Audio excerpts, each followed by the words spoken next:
All right, people, you guys are tuning in to and watching and or listening to another Nomadic video. This shit is for your entertainment, people. That's right, folks. This shit is for your entertainment. So be sure you guys leave a like, leave a comment, share, and of course subscribe. Today we're gonna do some Nomadic news.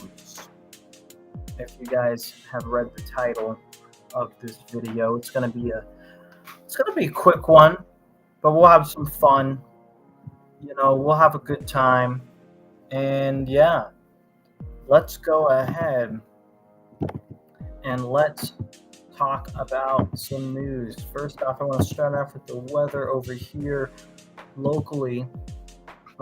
It's a very nice summer day right now, very pretty outside. I got to go and mow my lawn a little bit earlier, so that was nice and fun. Also went on a nice bike ride and enjoyed the sun.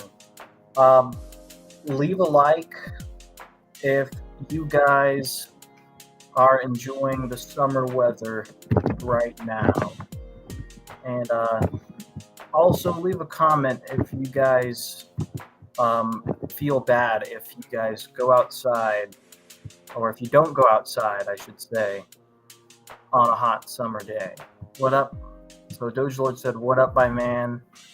You caught me eating, LOL." Well, I can do a video and then you can eat like Takis or whatever while you watch the video. That's fine. But what's up, Doge Lord? I'm glad you're in the chat. So one viewer right now. Not too bad, folks. Not too bad. Yeah, and leave a comment what the weather is like in your area and where you're from. Because over here, it's a nice sunny summer day. Next, we're going to move on to some more important news. We'll move on to the Jake Paul boxing event that recently happened. Jake Paul won by a technical knockout against Mike Perry, former UFC fighter. That was about a week or so ago. Wasn't too long ago. Doge Lord says, very hot, humid, like a pressure cooker for me. Oh man, that sucks. Yeah, I mean, it's kind of hot out here too. There goes the economy. We'll talk about that later. But right now we're talking about Jake Paul versus Mike Perry. Mike Perry was a former UFC fighter. I mean, he was all right in UFC, and then he went on to do bare knuckle boxing and was doing pretty well. And he challenged Jake Paul to a boxing match, and Jake Paul accepted, and Jake Paul ended up winning by technical knockout. So yeah, I mean, Jake Paul, I mean, you gotta admit, man, the guy, he can box. Okay, he just beat Mike Perry. I mean, maybe he's got a future in this boxing thing. I don't think he's going to be a world heavyweight champ at any point in the near future. But hey, I mean, he's doing something he likes. So, I mean, that's pretty cool, I guess. It ain't bad. And other news, we just recently had SummerSlam. One thing that I didn't really like too much about SummerSlam was that they had kicked Drew McIntyre out of the scene for the World Heavyweight Championship, and instead had Gunther versus Damian Priest for that belt. And I mean, it was really boring. Gunther ended up winning the championship, and I mean, at least he took the championship from Damian Priest, because Damian Priest sucks. But I mean, come on, guys. I mean, really, is he? Damian Priest, he's boring, and so is Gunther. He's just a big white guy. Like nobody cares about Gunther. He has no charisma. He has nothing. At least Drew McIntyre, he has a little bit of charisma, and he looks cool, and the championship actually would be pretty nice on him. But no, they just have to keep doing this junk, and it's boring, folks. It's boring. I can't stand what they're doing with the World Championship. Meanwhile, the good news, though, of SummerSlam is LA Knight, actually won the United States Championship against Logan Paul. So the other Paul brother, that's right, he's doing pro wrestling, and he was the United States champion in WWE, and he actually got beat just recently at SummerSlam, and he went and lost to LA Knight, who was really, he's a really charismatic wrestler. He's got everything, the whole package, the whole 9 yards, and it's like he's one of the best there is in the business today. And it finally, WWE, about damn time, they give LA Knight a title for once, which he should have had one 3 or 4 months ago. He should have got one at WrestleMania, but no. They waited till SummerSlam. The hype train kind of died down a little bit over the months. And, well, now look. Now he's the United States champ at least. So, maybe that'll bring the hype train back. But we'll see. Meanwhile, in MMA, Tony Ferguson recently announced that he may be retiring. He left one glove in the ring after losing a match, so by submission, which was pretty unfortunate. So I'll put an F in the chat for Tony Ferguson, because he's one of the great fighters of all time. Because it's kind of sports related, what's your take on the guy from Turkey with that without any gear won a gold medal from shooting with no fancy gear at the Olympics? To be honest, I'm not really watching the Olympics after they went and did that whole woke Last Supper thing that was just weird and creepy, and obviously its only purpose was to piss people off. So I'm not really watching it, but good on that guy. I know the athletes of the Olympics work hard. I'm sure he's I'm sure he's doing really good. And Olympic shooting seems like an interesting sport, but I just don't really follow it. I haven't followed it since high school, I don't think. But good on that guy. Good on that guy. But unfortunately, I'm just not really following any of the Olympic sports. I watched a little bit of the highlights from the judo competition, and I heard about this weird DSD women's sports boxing scandal that happened recently, where this chick from Algeria was in a boxing match, and apparently they had failed a gender test, but they actually just had some sort of disease. But either way, I think I'm just not really watching the Olympics. I don't have the time, for one. For two, I can't keep up with everything. And for three, they did the woke shit, and it kind of pissed me off a little bit. Dr. Doge said, oh yeah, I haven't watched it either, but the memes from the turkey guy are awesome. Based. I'm sure they're pretty good. You could send a few in the Discord chat if you would like. That'd be cool. That would be interesting. But yeah, what do you guys think of that whole Olympics DSD scandal? Let me know in the comments down below. Anyways, let's move on to some of the economic news recently, because today the stock market just crashed, apparently. Japan's down something like 6%, and just a whole bunch of drama, let's be honest, is going on with the economy. The stocks are down. we've already been feeling it for months, us in the middle class. I mean, you go to the store and, I mean, you damn near pay an arm and a leg for a bag full of groceries. It's insane, folks. It's insane. And we're getting screwed over because Joe Bidenomics plan is failing. His Bidenomics plan is just downright failing. It's not working. It's inflating the money because they keep printing money and sending it to other countries.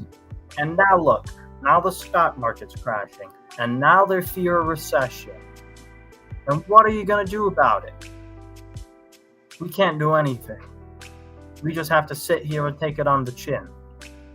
While these politicians will probably all get bailed out or whatever. The big banks will bail them. And the politicians will bail out the big banks too. You best know that. But yeah, you know how it is. I mean, it's just, they're going to tax you out of your paycheck too. It's just, the economy is just in shambles right now. And I mean, we should have expected this coming. But hey, this is the front page news pretty much for today. That the economy just crashed. That, you know, we may very well be heading towards another Great Depression if we don't get things back on track, folks. We very well may be heading towards a Great Depression. I mean, look.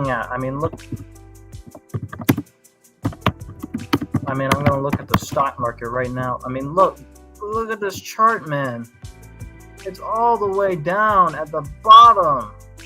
Wow, man, it's in the gutter. Fortune says today's financial panic looks like the stock crash in 1987. Everything is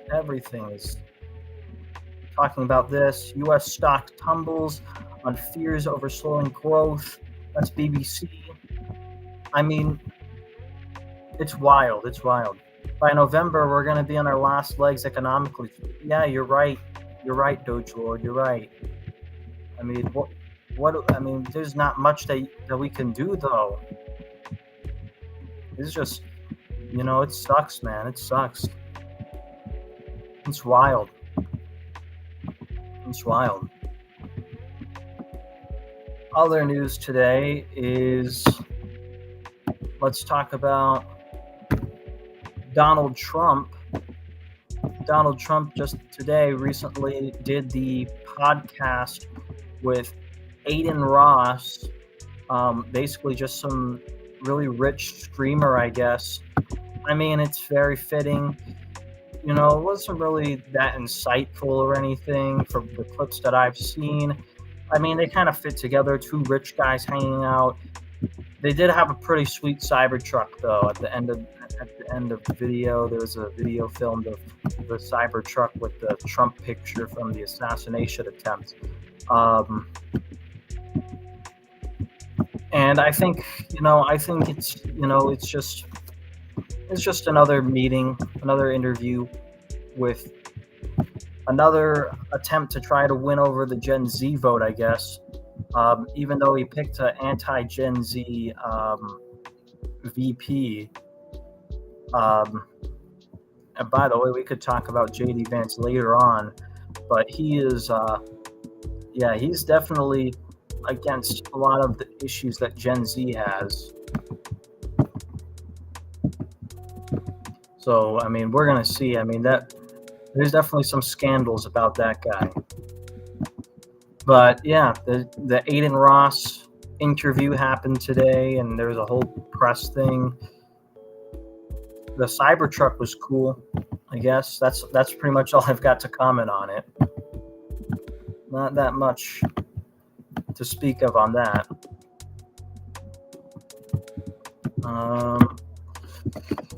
In Kamala Harris news, Kamala Harris still has to pick a vice president running mate, and right now the two options on the short list are Josh Shapiro and Tim Walz.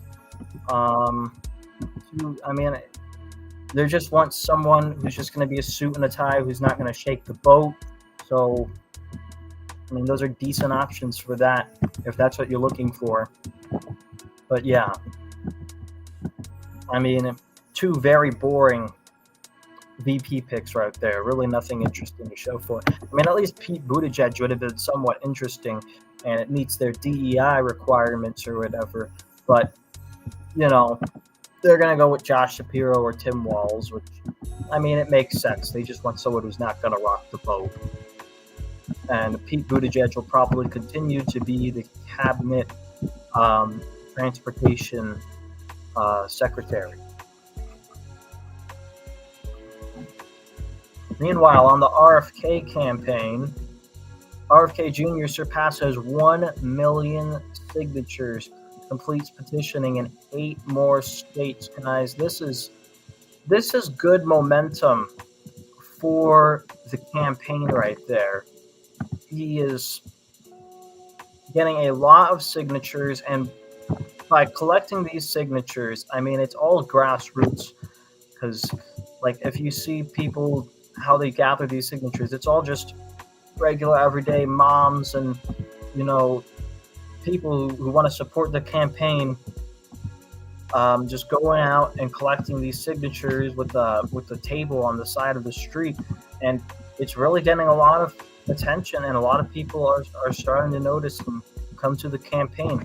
It's really interesting, and, you know, I'm excited to see where this campaign will go, because 1 million signatures, that's a lot of folks. It's a lot of folks, and that's way more, by the way, than the signatures that Ross Perot gathered. Ross Perot only gathered 340 signatures when he ran as an independent candidate back in '92. So to get 1 million signatures means that, hey, this third party might actually have a chance, because the last closest we got was Ross Perot. And some people might argue that, oh, well, what about Ron Paul or Ralph Nader? But they weren't nearly as big as Ross Perot was. And Kennedy is being compared in the same sentence by not just me, but a lot of these big news sources to Ross Perot. So we'll see where that goes as we get closer and closer towards Election Day. And let's talk about the debate, ladies and gentlemen. Let's talk about the debate. So apparently they can't really make up their mind on what debate they're going to do. Donald Trump no longer wants to do the debate on September 10th on ABC with Kamala Harris. He pulled out of that debate, and instead he's challenged Kamala Harris to a September 4th debate on Fox News. Although originally it was supposed to be September 17th, I guess they're shortening the amount of time for the debate. It's a very interesting turn of events for sure. Kamala, a while ago, and on both X and on stage, has said that she would debate Donald Trump. So I'm guessing our debate sounds like it's going to be on Fox News on September the 4th. Democrats are going to say that it's a little cheeky for Donald Trump to pull out of the ABC one, but Donald Trump's already done the CNN one. Hello, Rexist. How's it going? I mean, Donald Trump's already done a CNN debate with Jake Tapper and whatnot, and he debated Biden. So maybe it's time to do a Fox News debate. And, you know, we'll see where it goes. Hopefully they actually let RFK Jr. on the stage, a third-party candidate. He's polling well. He's been polling well enough to be on the stage. I mean, if you look on the 38 website, what is it? 38.5 website. They're not going to show you that. They're going to show you like 5 or 6%. But guess what? Most of these polls don't even put third parties on it.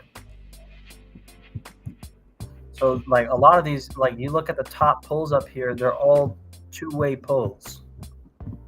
And most of them are pretty small. Most of them are pretty small. They don't have a large size of people that actually are polled either. Most of it's about, I'm looking over here, it's about 1,000 to 3,000 for most of these polls. One of these polls, though, has like 11,000 and has Harris up. I don't know if this was done in like New York or California or something, but whatever it is, I mean, maybe it's a biased poll. But we did know that Kamala Harris recently had a jump in the polls after she jumped in the race. But I think it's only a matter of time before this honeymoon phase with Harris is going to die down. And it's probably going to die down really soon when people realize, hey, this lady has no policy. That's the problem with Kamala Harris. She doesn't have any policy. She's just going to do what Joe Biden's been doing, which is going to put us in a deep financial trouble in the future. So some policy is going to have to be made quick by that campaign, or else she's just going to lose all her followers that have jumped on in this honeymoon phase. Yeah. Well, anyways, thank you guys for joining in. That has been the Nomadic News for today. Again, thank you guys for all coming in. And make sure you guys leave a like, leave a comment, share, and of course, subscribe for more. Thank you guys. Have a nice day.